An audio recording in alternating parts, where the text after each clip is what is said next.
Hello everyone, आज हम start करेंगे हमारे 6th unit of MZ 001 molecular cell biology. ये हमारे एमएससी जूलॉजी का फर्स्ट पेपर है। तो इस यूनिट में हम पढ़ेंगे ट्रांस एपिथेलियल ट्रांसपोर्ट। ठीक है, तो ये क्या होता है, कैसे होता है, ये सारी जो इससे रिलेटेड चीजें हैं वो हम इस वीडियो में समझने वाले हैं, पढ़ने वाले हैं। तो जो स्ट्रक्चर है जो हमें जानना है इस यूनिट में, वो हमें क्या क्या जानना होगा। पहले हमें दिया गया है इंट्रोडक्शन, ऑब्जेक्टिव्स हमें दिए हुए हैं कि हमें क्यों जानना है क्या है ट्रांस एपिथेलियल ट्रांसपोर्ट। एंड इसमें हमारी दो प्रोसेसेस हैं, passive process and active process. इसके अलावा एक प्रोसेस होता है वेसिकल के थ्रू, ट्रांसपोर्ट इन वेसिकल्स। तो ये इंपॉर्टेंट है तीनों ही, यहाँ से क्वेश्चन बन सकता है, आपको ध्यान रखिएगा, टॉपिक इंपॉर्टेंट है। फिर आता है, क्योंकि बेसिक है ना, बेस है इसका, ट्रांसएपिथेलियल ट्रांसपोर्ट किस किस तरह से होता है। नेक्स्ट आपको टॉपिक दिया गया है maintenance of the cellular pH, optimal pH of the cell organelle source and regulation of organelle acidification. ठीक है, तो ये मोस्ट इंपॉर्टेंट टॉपिक है आपका इस यूनिट में, ये इंपॉर्टेंट है, ये एग्जाम में आपको बहुत ज्यादा चांसेस है कि आपको देखने को मिलेगा ये टॉपिक। ठीक है, तो यहाँ से क्वेश्चन आपको बहुत ज्यादा चांसेस है कि आपको देखने को मिलेगा ये वाला टॉपिक, जो आप बहुत अच्छे से कर लीजिएगा, जहाँ पे पीएच वैल्यू की और मेंटेनेंस के बारे में आपसे पूछा जा सकता है। ठीक है, source and regulation of organelles acidification, acidification से भी यहाँ से क्वेश्चन बन सकता है, तो इसको बहुत अच्छे से कर लीजिएगा। नेक्स्ट जो है हमें दिया गया है ट्रांससेल्युलर ग्लूकोज ट्रांसपोर्ट। ठीक है, तो ट्रांससेल्युलर ग्लूकोज ट्रांसपोर्ट क्या है इसके बारे में पढ़ेंगे। नेक्स्ट हमें दिया गया है cell excitation, factors causing resting membrane, potential of the cell, types of channels through which ions can pass the cell membrane, काफी ज्यादा इंपॉर्टेंट है। टाइप्स ऑफ चैनल्स में फेजेस ऑफ सेल एक्साइटेशन, तो यहाँ से भी आपको एक क्वेश्चन देखने को मिल सकता है, ये भी इस यूनिट में इंपॉर्टेंट टॉपिक है। तो ये दो टॉपिक आपने बिल्कुल भी नहीं छोड़ने हैं, और यहाँ पर मैं आपको वन बाय वन एक एक लाइन जो है रीड करके अच्छे से जो है चीजें हम एक्सप्लेन करते हुए चलेंगे, समझते हुए चलेंगे। तो वीडियो को जरूर देखिएगा, आपने अगर इससे पहले वाले वीडियोस नहीं देखे तो प्लीज उनको भी देखिएगा, और अगर वीडियोस पसंद आती है तो लाइक कीजिएगा, शेयर कीजिएगा मेरे दोस्तों के साथ, चैनल को सब्सक्राइब कर लीजिएगा। तो अब हम स्टडी करेंगे, इंट्रोडक्शन से स्टार्ट करते हैं। इंट्रोडक्शन में क्या दिया गया है, epithelia forms lining through out the body. तो एपिथेलियम आपको पता है, एपिथेलियम क्या होती है, एक लेयर होती है, लाइनिंग होती है जो बॉडी के हर पार्ट पर आपको देखने को मिलती है, एपिथेलिया उसी को बोला जाता है। तो यही बताया गया, लाइनिंग होती है थ्रू आउट द बॉडी। अब एपिथेलियल टिश्यूज की बात करें, line epithelial tissues line body cavities and hollow organs. तो एपिथेलियल टिश्यूज कहाँ होते हैं, हमारी कैविटीज, बॉडी की कैविटीज जो है वहां पर, या फिर होलो ऑर्गन्स जो होते हैं अंदर से एकदम खाली जो होते हैं ऑर्गन्स, वहां पर आपको ये देखने को मिलता है epithelial tissues. Form the covering of all the body surfaces, तो ये क्या करते हैं, सारी बॉडी के सर्फेसेस की कवरिंग को बनाने का काम करते हैं। कवरिंग जो होती है वो एपिथेलियल टिश्यूज की बनती है, लाइनिंग होती है। And are major tissue in the glands, और ज्यादातर जो मेजर टिश्यूज जो ग्लैंड्स में पाई जाने वाली हैं, वो आपके जो मेजर टिश्यूज हैं वो आपके एपिथेलियल टिश्यू ही होते हैं। तो काफी ज्यादा इंपॉर्टेंट है ये टॉपिक आपके लिए। देखिए, epithelia acts as barrier among various compartments in the body, ये एक बैरियर का भी काम करता है, जो अलग अलग कंपार्टमेंट्स है हमारी बॉडी के, तो वहां पर बैरियर का काम भी एपिथेलिया करता है।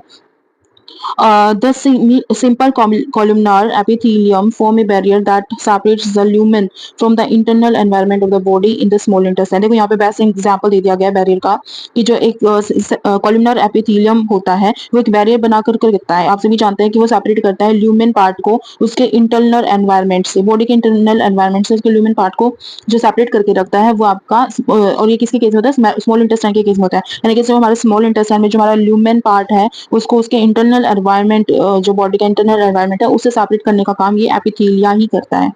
बेस्ट एग्जांपल है, तो याद रखिएगा।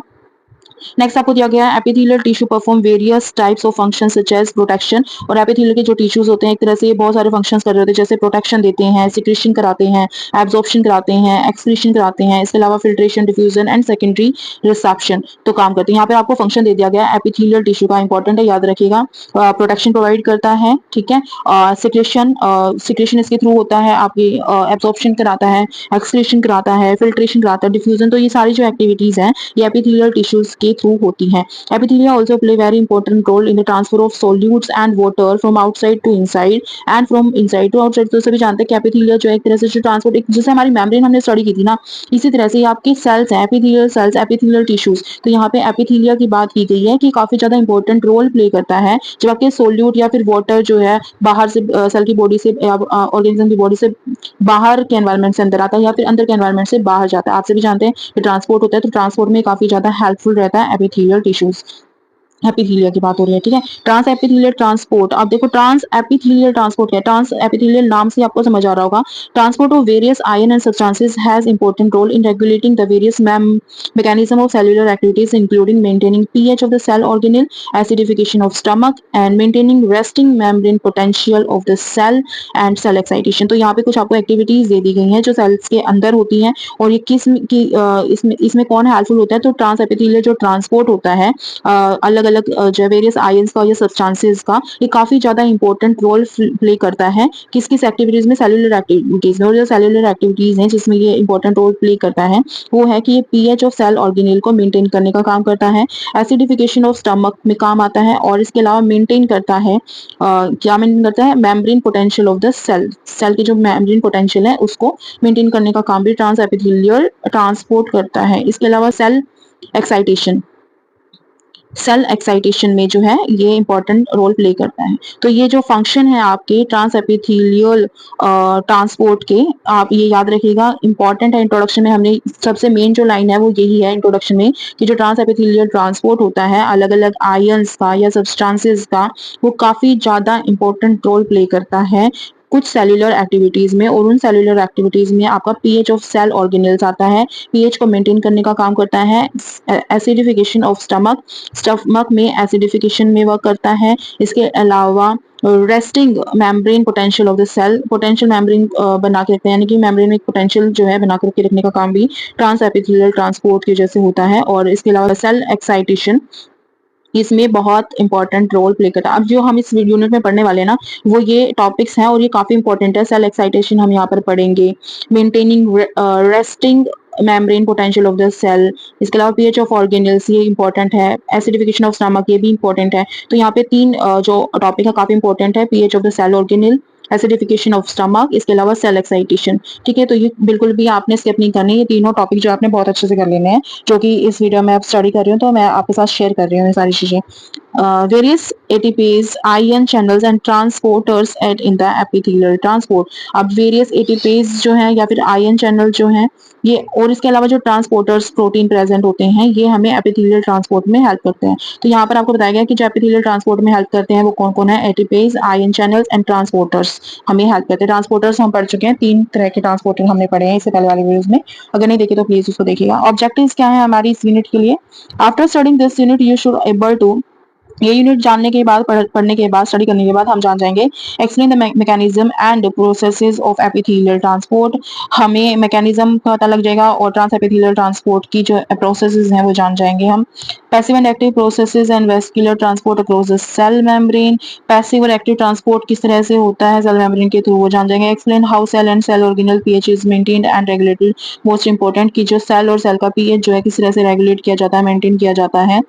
Explain the mechanism of acidification of stomach, ये हम एसिडिफिकेशन ऑफ स्टमक का कॉन्सेप्ट जानेंगे पढ़ेंगे इसमें। Explain how resting membrane is maintained with the help of ion channels and distribution of ions, important है कि रेस्टिंग मेम्ब्रेन जो है किस तरह से मेंटेन की जाती है आयन चैनल्स में एंड डिस्ट्रीब्यूशन ऑफ आयंस की वजह से। And explain the mechanism of cell excitation and how various types of cell channels and are involved in cell excitation. तो काफी ज्यादा इंपॉर्टेंट हमारे 3 टॉपिक हैं, आपको मैं बता देती हूँ यहाँ से। पीएच मेंटेन और रेगुलेशन आप बहुत अच्छे से करेंगे, एसिडिफिकेशन ऑफ स्टमक करेंगे, और थर्ड आपका यह जाता है सेल एक्साइटेशन। यहाँ से आपको कोई एक क्वेश्चन आपको देखने को मिलेगा एग्जाम में 101%, ठीक है। तो ये आप कर लीजिएगा बहुत अच्छे से। ट्रांस एपिथेलियल ट्रांसपोर्ट के बारे में जानते हैं, ये ट्रांसपोर्ट क्या है, इसमें 2 आपको टाइप बताए गए हैं, passive process and active process. Transport of materials across transport epithelia is essential for life, ठीक है। तो मटेरियल्स का जो है ट्रांसपोर्ट कराना ट्रांसपोर्ट एपिथेलिया के थ्रू काफी ज्यादा जरूरी है हमारे जीवन में। क्यों जरूरी है, substances generally move across cellular membrane via transport processes that can be classified as below. आप सभी जानते हैं कि जो सब्सटेंसेस हैं, आयंस हैं, वो जनरली आपके मेम्ब्रेन के थ्रू जो है पास आउट होते हैं, पास आउट एंड पास इन होते हैं, जिसमें हमारी 2 प्रोसेसेस होती हैं इसको क्रॉस कराने के लिए, पास कराने के लिए। वो कौन कौन सी होती हैं, सेलुलर प्रोसेस के लिए passive process, in this type of transport a substance moves across its concentration of electrical gradient utilising its own kinetic energy, simple diffusion. तो ये सिंपल डिफ्यूजन इसका एक एग्जांपल है, जिसमें इसकी खुद जो सब्सटेंसेस होते हैं अपनी खुद की काइनेटिक एनर्जी को यूज करके, जो इलेक्ट्रिकल ग्रेडियंट को यूज करके जो है मूव होते हैं क्रॉस इट्स कंसंट्रेशन, ठीक है।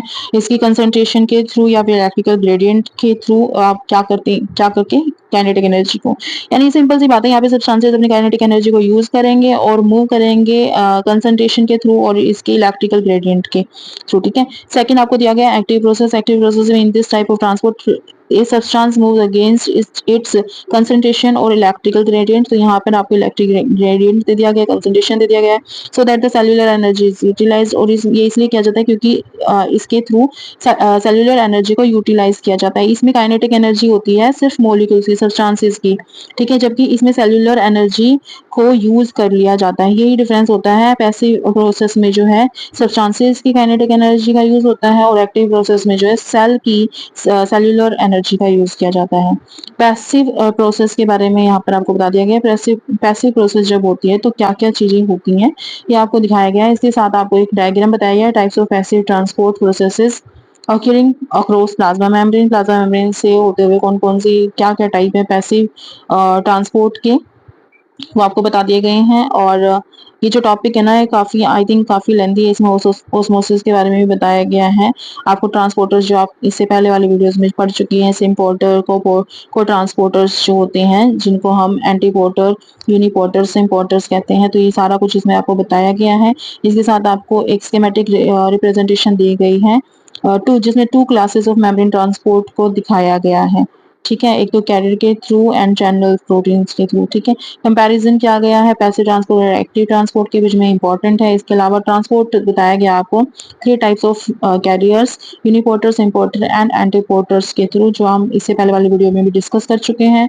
इससे नेक्स्ट जो आपको दिया गया है ये बताया गया facilitate diffusion of A solute executed by carrier protein switching between 2 hypothetical models accompanied with the conformational changes। तो ये बताया गया। तो पैसिव इससे नेक्स्ट जो टॉपिक है हम इस टॉपिक को कंप्लीट नेक्स्ट वीडियो में कंप्लीट कर लेंगे। अभी के लिए सिर्फ इंट्रोडक्शन तक रखते हैं इस वीडियो को। नेक्स्ट वीडियो जो है इससे नेक्स्ट की मैं पोस्ट करने वाली हूँ, तो जरूर देखिएगा और बने रहिएगा मेरे साथ। अगर आपको वीडियोस पसंद आती है तो प्लीज उसको लाइक कीजिएगा, शेयर कीजिएगा अपने दोस्तों के साथ और चैनल को सब्सक्राइब कर लीजिएगा। मिलते हैं जल्दी एक नई वीडियो के साथ। Thank you so much for watching. Thank you friends, bye bye.